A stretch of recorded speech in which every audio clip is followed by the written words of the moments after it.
ನಮಸ್ಕಾರ, welcome to ಸುಬ್ಬುಸ್ kitchen. ಇಂದು ನಾನು ಕೇವಲ 2 ಪದಾರ್ಥಗಳನ್ನು ಉಪಯೋಗಿಸಿಕೊಂಡು ಮ್ಯಾಂಗೋ ಬರ್ಫಿ ಮಾಡ್ತೀನಿ.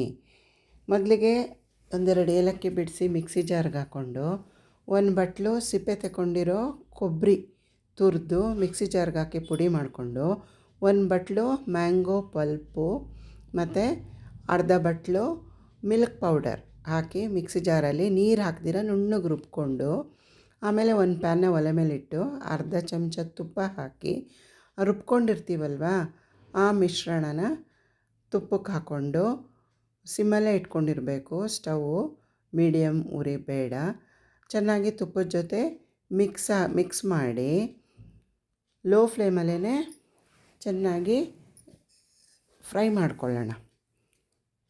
ಚೆನ್ನಾಗದು ಫ್ರೈ ಮಾಡಿ ಗಟ್ಟಿ ಆಗ್ತಾ ಬರುವಾಗ ಅದಕ್ಕೆ 1.5 ಸ್ಪೂನು ಸಕ್ಕರೆ ಹಾಕ್ಕೊಂಡಿದ್ದೀನಿ.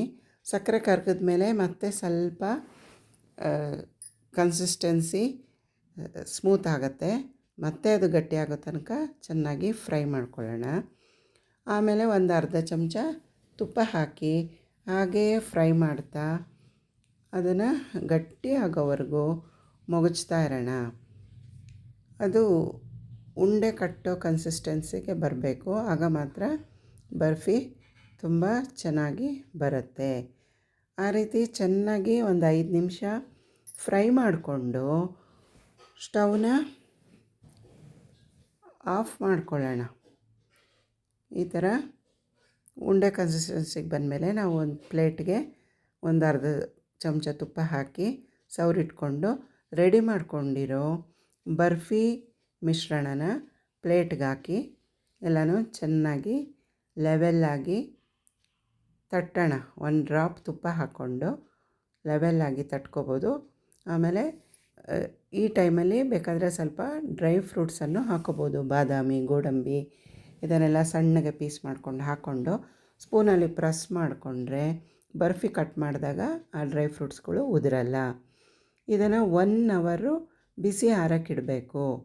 ಇಲ್ಲಾಂದರೆ ತುಂಬ ಅರ್ಜೆಂಟಿತ್ತು ಅಂದರೆ ಒಂದು ಸ್ವಲ್ಪ ಫ್ರಿಜ್ಜಲ್ಲಿ ಇಟ್ಬಿಟ್ರೆ ಅರ್ಧ ಗಂಟೆಲೇ ಗಟ್ಟಿ ಆಗಿಬಿಡುತ್ತೆ. ಈ ಥರ ಗಟ್ಟಿ ಆದಮೇಲೆ ನಾವು ಒಂದು ಕಟರ್ ಸಹಾಯದಿಂದ ಅದನ್ನು ಪೀಸ್ನ ಕಟ್ ಮಾಡಿಕೊಂಡು 1 ಗಂಟೆಗಳ ನಂತರ ನಾವು ಅದನ್ನು ತಿನ್ನಬಹುದು. Please do share, like and subscribe.